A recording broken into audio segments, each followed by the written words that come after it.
We are in Bergen, and today I've decided to join a tour offered by 20 Tour, a company that survives off donations.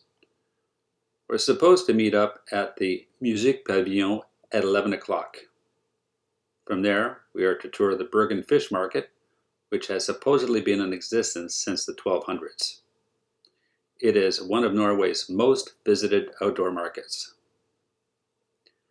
Next, we'll walk over to see St. Mary's Church, constructed between 1130 and 1170, and it's the oldest building in Bergen. Then it's off to the Bergen House Fortress, Norway's oldest fortress, which was constructed in the 1500s.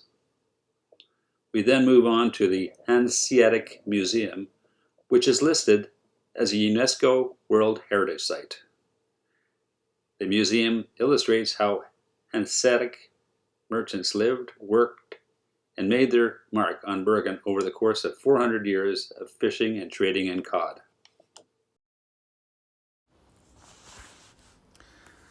Bergen Fish Market.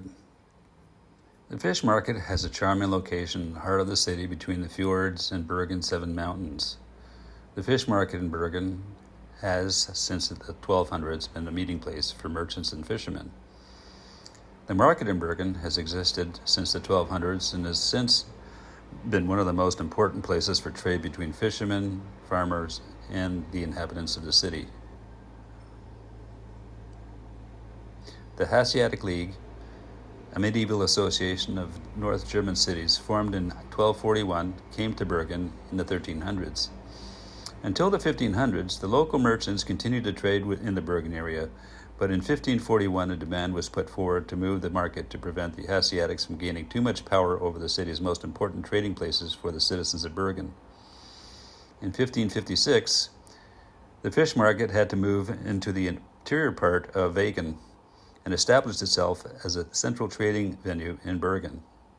The fish market has become increasingly important and grew within the surrounding areas. A large amount of the buildings were built in the area through 17 and 1800s. So these are the prices of the menu. You can see the Norwegian king crab, almost 4,000 krone, which is about, I don't know, well, that's 2 kilograms. Okay, 4,000 krone, so that's about $550.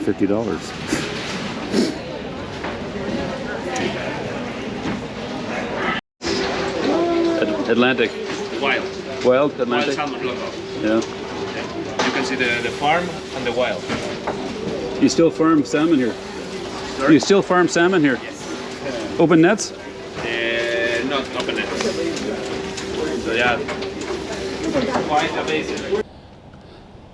Well, I'm standing in a wharf here in the central Bergen, and you can see the iconic vista that people normally take, and they usually show photographs of this area in the sunshine, but that is a bit of a joke here because it rarely is sunny in Bergen. But nevertheless, I thought I'd film this part just to give you a perspective of what you've seen from Bergen photographs before. There's also a cruise ship over there. I'll pan over once I'm finished here. I came here because it's not crowded, and I thought I could fly the drone, but it's a restricted area, and unfortunately, I couldn't get it off the ground. I did film Park and Fountain before, and I had to basically agree to a waiver that I assume full responsibility for flying the drone. So I think it'll be very typical that the drone will not be able to be flown around here. So that's unfortunate. You can see this area is quite crowded. I believe that this is the old Hanseatic village of Bergen. I just saw a large crowd here, and it seemed that everybody had an interest in it. So I've seen photographs of it, so I decided to take a walk through. Some of the buildings are leaning a little over this way. I'm not sure if they're underpinning the foundation at all, but all kinds of museums.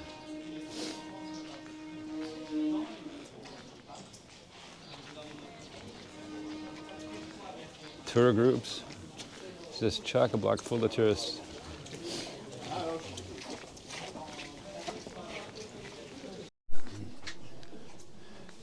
Of course, Norway is known for its trolls. You can buy little trinkets and souvenirs, probably at overpriced.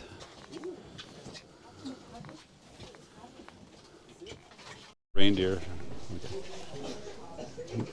Must be a reindeer here. Doesn't have a bright shiny nose. Surprisingly, all these buildings are made out of wood and they're so narrow. I would have thought a fire would have razed this whole area to the ground, but it must be a miracle that it hasn't. It's a restoration project that has been initiated. This whole area has been classified as a World Heritage Site by UNESCO in 1979.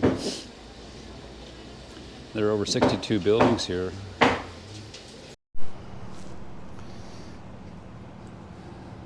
So this is the Christian Radich. It was built in 1937 apparently, and it's a training ship.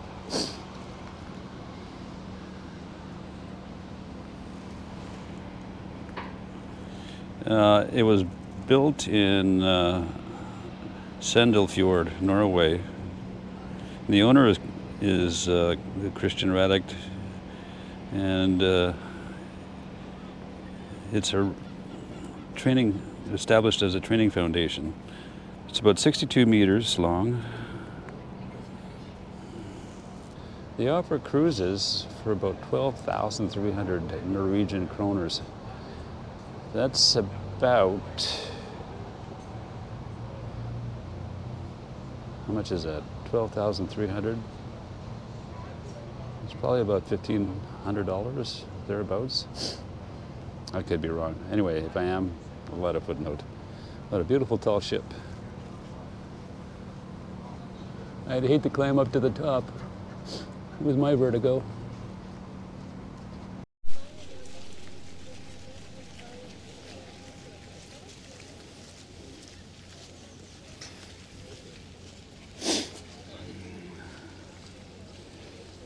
So this is Bergen House Fortress. It's one of Norway's oldest and best preserved fortifications.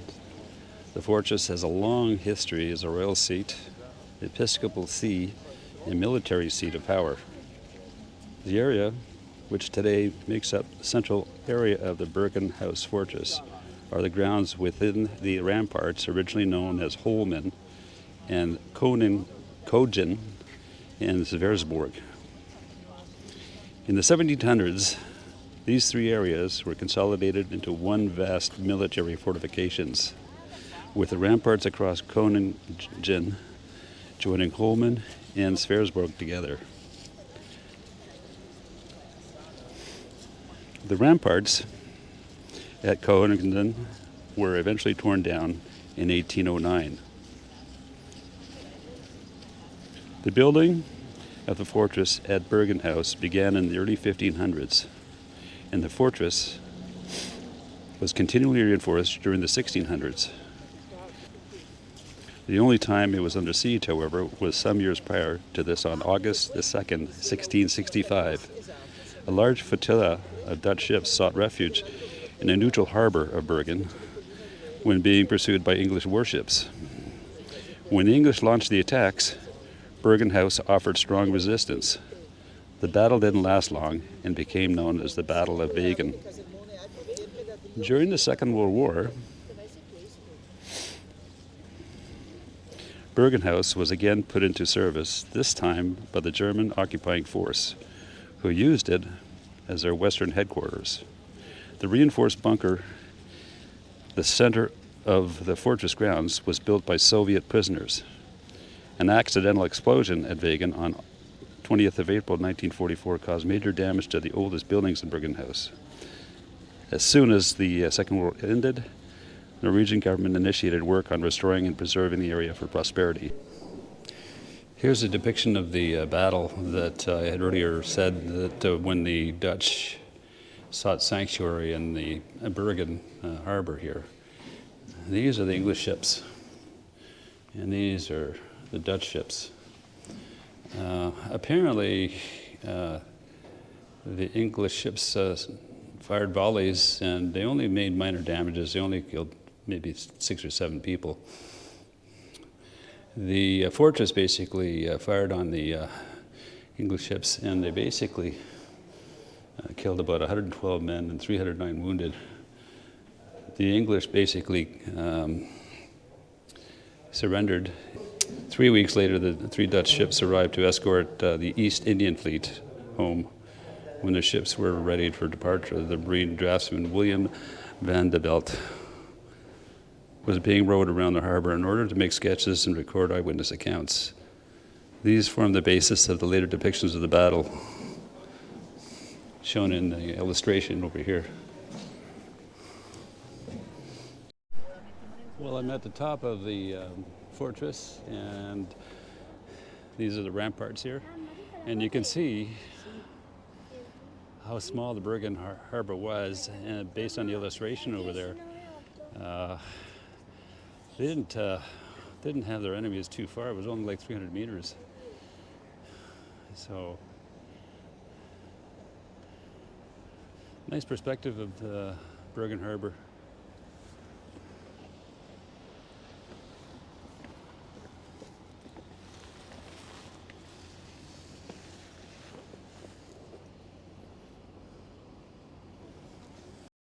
There's the cruise ship terminal, but the English would have been just outside over here next to the cruise ship. And the Norwegians basically fired on their fleet from over here. So definitely the Norwegians had strategic positioning here for them to send cannon fire over to the British fleet.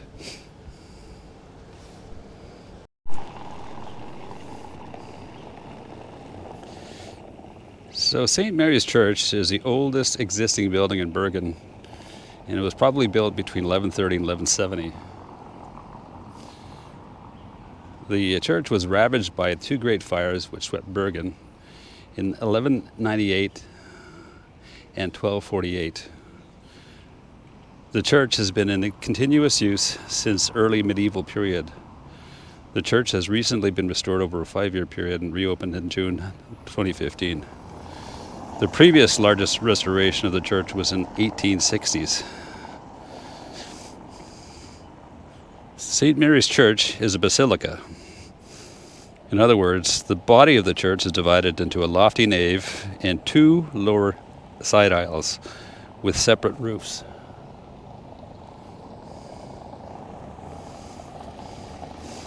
This is a feature borrowed from medieval cathedrals and is relatively seldom found in any ordinary parish church.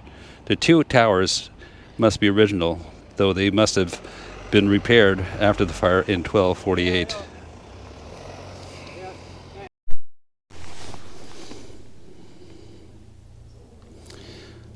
The altar reredos, the ornamental screening covering at the back of the wall of the altar. This is the church's oldest treasure and can be traced to the end of the 15th century. It is the central panel carving depicting Mary and the infant Jesus. Here she is shown as a woman in the Revelations, clothed with the sun and the moon under her feet, and upon her head a crown of 12 stars. On the right we find St. Olav above St. Anthony, whose intercession was held to cure the plague. On her left stands St. Catherine's,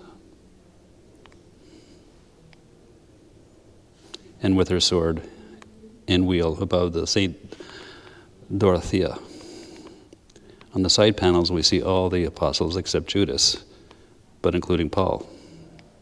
All bear their symbols and hold the book of the gospel. The paintings are all about the life of Jesus. In the choir, we also find 15 life-size figures, the 12 disciples with Moses, John the Baptist, and Paul.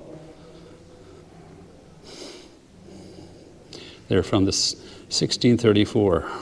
On the church floor, we find gravestones.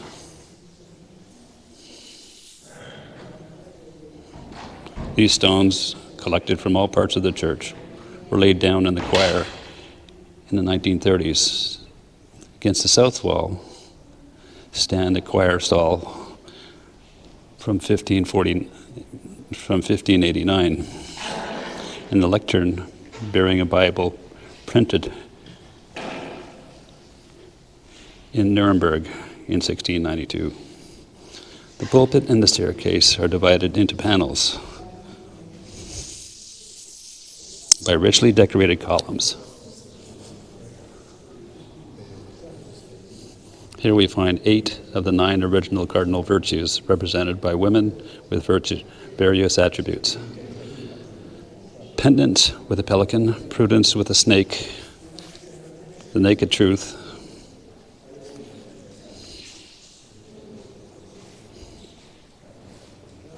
chastity with 2 turtle doves.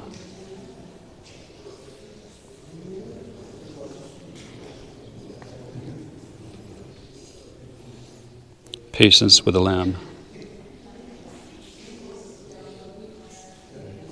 Hope with a dove and part of an anchor. Faith with book and cross, and charity with 2 children.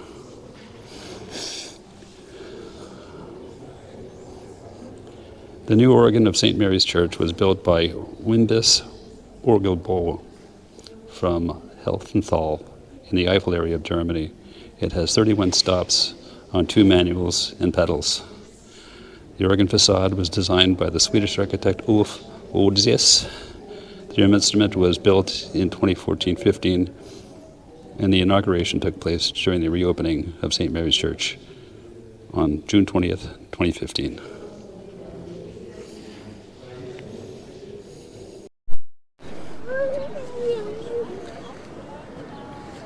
So I took the vernacular up to the top of this mountain here just to get an aerial view of Bergen and the beautiful city down below. I actually flew the drone down there in that park over there. So this is a substitute for flying the drone over Bergen Harbor. I wasn't sure whether or not this platform would be fully cloud covered, but I'm glad it wasn't. I was going to ask people, but people kept on coming up, so yeah, beautiful.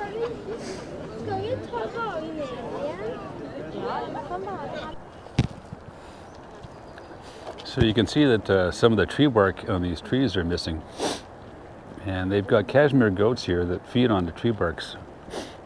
I just saw one that basically tried to reach up to nibble on these trees here, and you can see how high they stretch. They get on their rear legs and basically chew the bark.